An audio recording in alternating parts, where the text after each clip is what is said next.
You've probably heard about the rediscovery recently of a painting by Leonardo da Vinci, the saviour of the world, or the Salvator Mundi, which has got the art world in a complete lather of excitement. Well, it's also got us pretty excited, but for very different reasons.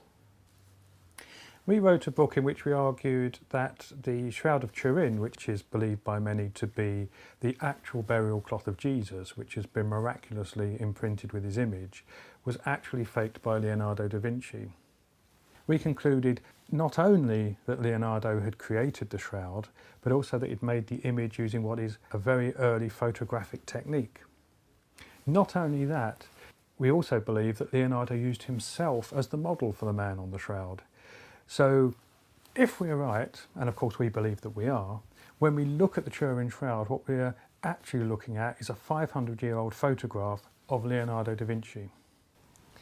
Well, you're probably sitting there thinking, yeah, right. And admittedly, put so bluntly and so briefly, it does sound rather off the wall.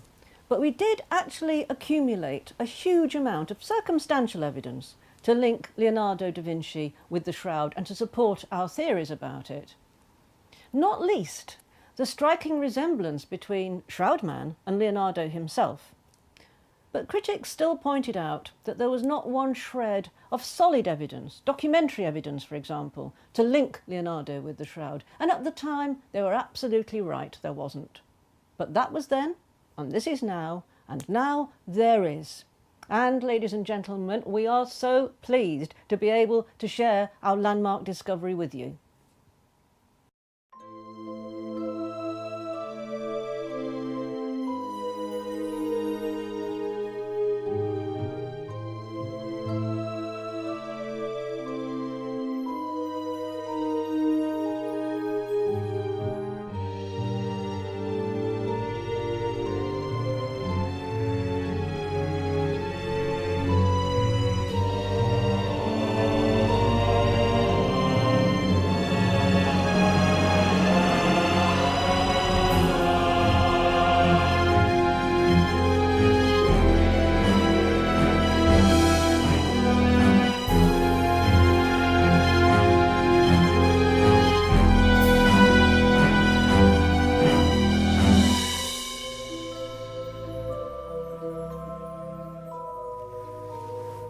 All we've done is overlay the face of the man on the shroud on the Salvator Mundi and gradually make it more transparent.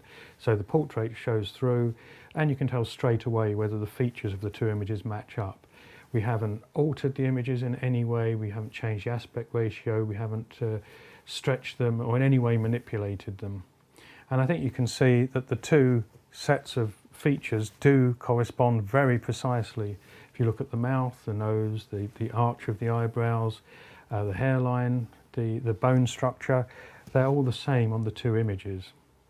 We've tried this with many other images, and apart from some versions of the Salvator Mundi which were actually copied from Leonardo's original, none match up with anything like the same precision. It's hard to believe that the correspondence between the two images is just a coincidence. It means either that Leonardo painted the Salvator Mundi directly from the Turin shroud, which means he must have had access to the shroud, or that he used himself as the model for Christ on the Salvator Mundi, which supports our belief that he also used himself as the model for the man on the shroud. Either way, it shows an intimate connection between Leonardo and the Turin shroud. This is a major breakthrough discovery that changes the accepted view of the Shroud of Turin, but it also changes how we see Leonardo the artist, and to us, perhaps more importantly, how we see Leonardo the man. But the story just gets better.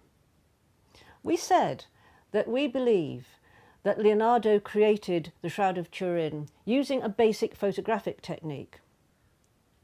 Could he possibly have left a clue about that in the Salvator Mundi? Other depictions of the theme show Jesus holding a solid orb. In Leonardo's version, it's a crystal sphere. Now we know that he was an expert lens maker. Could this crystal sphere be referring to the lens he used to create the Turin shroud? Frankly, The real Leonardo da Vinci that emerges from all our work is one that art historians are definitely not comfortable with.